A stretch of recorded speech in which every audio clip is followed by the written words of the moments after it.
नमस्कार मित्रांनो, बऱ्याच दिवसांनी शिक्षक भरतीबाबत एक सकारात्मक बातमी हाती येताना दिसून येत आहे की ती म्हणजे की आज एक न्यूज बुलेटिन आपल्या पवित्र पोर्टलवर प्रसिद्ध करण्यात आलं आहे. आणि ते म्हणजे विशेष करून जी काही आपली गुणवत्ता निवड यादी जाहीर झालेली होती त्या उमेदवारांमध्ये जे काही आपल्या प्रस्ताव पाठवला होता निवडणूक आयोगाकडे, त्या संदर्भात माननीय निवडणूक आयोगाने शासनाला काय पत्र पाठवले आहे, परवानगी दिली आहे की नाही याबाबत एक सविस्तर स्पष्टीकरण देण्यात आलेलं आहे. तर व्हिडिओ पूर्ण पहा, नक्कीच तुमच्यासाठी ही एक आनंदाची बातमी असेल. तर पाहून घेऊयात आजच्या सूचनामध्ये काय दिलेलं आहे, न्यूज बुलेटिनमध्ये काय दिलेलं आहे. तर शिक्षक पद भरतीबाबत प्रसिद्ध पत्रक हे का दिनांक आजचाच आहे.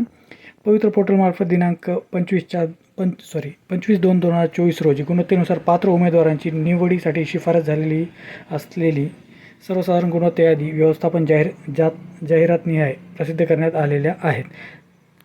जसं की आपल्याला माहीत आहे, त्यानुसार पात्र उमेदवारांची कागदपत्र पडताळणी करून समुपदेशनाद्वारे नियुक्ती प्रक्रिया त्या नियुक्ती प्राधिकारी स्तरावर सुरू करण्यात आली होती. दरम्यान माननीय निवडणूक आयोग याने लोकसभा 2024 निवडणुकीचा कार्यक्रम घोषित केला व आदर्श आचारसंहिता लागू करण्यात आली. आचारसंहिता कालावधीत नियुक्ती संदर्भातील कार्यवाहीवर निर्बंध आले. तथापि या विषयाची तातडीने तसेच न्यायालयीन आदेश विचारात घेता नियुक्ती प्रक्रिया सुरू ठेवण्यास परवानगी मिळण्यासाठी या कार्यालयाने शासनामार्फत माननीय भारत निवडणूक आयोग यांच्याकडे प्रस्ताव सादर केला. जसं की आपल्याला माहिती आहे इथपर्यंत. आता यापुढे ते बघून घेऊयात.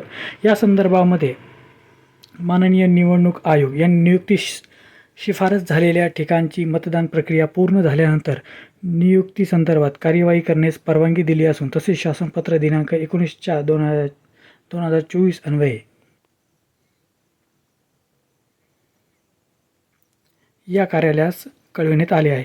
म्हणजे आता आपल्याला असे म्हणता येईल की निवडणूक आयोगाने परवानगी दिली आहे, परंतु पुढील याद्या लावण्यासाठी नाही, तर ज्या काही उमेदवारांची निवड झालेली आहे त्यांना नियुक्तीपत्रे देण्याचे बाकी आहेत अशा उमेदवारांना नियुक्तीपत्रे हे त्या मतदारसंघातल्या निवडणुका किंवा त्या भागातल्या निवडणुका जाहीर झाल्यानंतर तेथे त्यांना नियुक्तीपत्र दिले जाऊ शकतात. या प्रकारची परवानगी म्हणजे अंशतः परवानगी माननीय निवडणूक आयोगाने आपल्याला दिलेली आहे. आणि हा मुद्दा सर्वात महत्त्वाचा आहे, जो काही सेकंड लास्ट आहे, मी सध्या अंडरलाईन करतो आहे तो म्हणजे नियुक्तीचा मार्ग मोकळा झाला आहे, परंतु त्या भागातल्या निवडणुका पूर्ण झाल्यानंतर आणि जी काही उर्वरित जी काही यादी लावण्याची प्रक्रिया आहे त्याला सध्या तरी परवानगी दिलेली दिसून येत नाही. परंतु ही एक चांगली बाब आहे की आता नियुक्त्या रखडणार नाहीत, त्या जूनच्या अगोदर होऊ शकतात. त्यानुसार वरील प्रमाणे कार्यवाही करण्यासंदर्भात नियुक्ती प्राधिकारी यांना निर्देश देण्यात आले आहेत.